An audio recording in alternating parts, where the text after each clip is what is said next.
തൃശൂരിലെ ATM കവർച്ചാ case പ്രതികളെ തൃശൂരിലെത്തിച്ചു. 7 പ്രതികളിൽ 5 പേരെ കോടതിയിലെത്തിച്ചു. കസ്റ്റഡിയിലുള്ള മുഹമ്മദ് അക്രമാണ് കേസിലെ മുഖ്യ സൂത്രധാരനെന്ന് പോലീസ് പറഞ്ഞു. മുബാരിക് ഒഴികെ മറ്റെല്ലാ പ്രതികളും സ്ഥിരം കവർച്ചാ സംഘങ്ങളാണെന്നും പോലീസ് അറിയിച്ചു.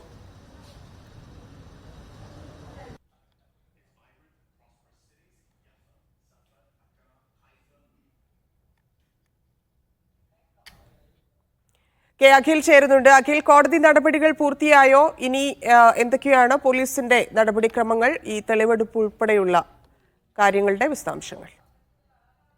ഇപ്പോൾ ഈ 5 പ്രതികൾ, അതായത് 7 പ്രതികളിൽ 5 പേരെയാണ് പോലീസ് കസ്റ്റഡിയിൽ വാങ്ങാൻ വേണ്ടിയിട്ട് അപേക്ഷ സമർപ്പിക്കാനായി തൃശൂർ CJN കോടതിയിലേക്ക് കൊണ്ടുവന്നിരിക്കുന്നത്. 5 ദിവസത്തേക്കാണ് ഈസ്റ്റ് പോലീസ് കസ്റ്റഡിയിൽ അപേക്ഷ സമർപ്പിക്കുന്നത്. നിലവിൽ അതായത് ഏറ്റവും പ്രധാനപ്പെട്ട പോലീസിന്റെ ഏറ്റവും പ്രധാനപ്പെട്ട വെല്ലുവിളി എന്ന് പറയുന്നത് 3 സ്റ്റേഷൻ പരിധികളിലാണ് ഈ മോഷണം നടന്നത്. ആദ്യത്തെ മോഷണം നടന്നത് തൃശൂർ റൂറൽ ജില്ലയിലെ പോലീസ് സ്റ്റേഷൻ പരിധിയിലാണ് ആദ്യത്തെ മോഷണം നടക്കുന്നത്. രണ്ടാമത്തെ മോഷണം നടക്കുന്നത് സിറ്റിക്ക് കീഴിൽ വരുന്ന ഈസ്റ്റ് പോലീസ് സ്റ്റേഷൻ പരിധിയിലും, മൂന്നാമത്തെ മോഷണം നടക്കുന്നത് കോലഴി വരുന്നത് വിയൂർ സ്റ്റേഷൻ പരിധിയിലാണ്. ഇപ്പോൾ നിലവിൽ കസ്റ്റഡിയിൽ വാങ്ങുന്ന ഈസ്റ്റ് പോലീസാണ്. ഈസ്റ്റ് പോലീസിന്റെ കസ്റ്റഡി കാലാവധി കഴിയുമ്പോൾ ഇത്തരത്തിൽ ഈ വിയൂർ പോലീസും കോടതിയിൽ കസ്റ്റഡി അപേക്ഷ സമർപ്പിച്ച് കസ്റ്റഡിയിൽ വാങ്ങി തെളിവെടുപ്പ് നടത്തണം. അതിന് ഏറ്റവും പ്രധാനപ്പെട്ട കാര്യം എന്നത് തൃശൂർ റൂറൽ ജില്ല മറ്റൊരു ജില്ല, പോലീസിന്റെ കണക്കിൽ മറ്റൊരു ജില്ല ആയതുകൊണ്ട് തന്നെ സിറ്റി വാങ്ങിയതുപോലെ തമിഴ്നാട് നാമക്കല്ലിൽ കോടതിയിൽ പോയി അവിടെ നിന്ന് മനസ്സ് രേഖപ്പെടുത്തി കോടതിയിൽ കൊണ്ടുവന്ന കസ്റ്റഡി അപേക്ഷ സമർപ്പിച്ച് കസ്റ്റഡി വാങ്ങേണ്ടി വരും. വളരെ നൂലാമാല പിടിച്ചൊരു കേസായിട്ടാണ് നടക്കുന്നത്.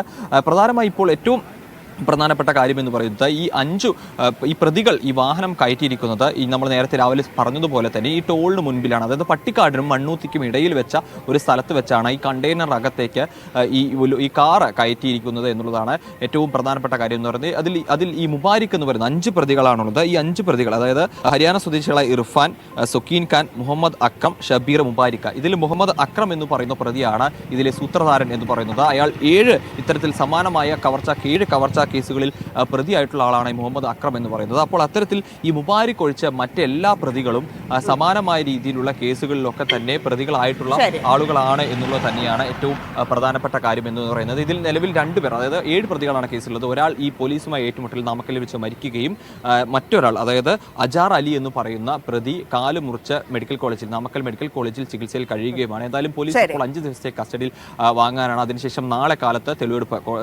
കൊണ്ടുപോയി തെളിവെടുപ്പ് നടത്താനുള്ള നടപടികൾ എന്തായാലും ഇപ്പോൾ കോടതിക്ക് ഉള്ളിലേക്ക് പ്രതികളെ കൊണ്ടുപോയിരിക്കുകയാണ്. ശരി.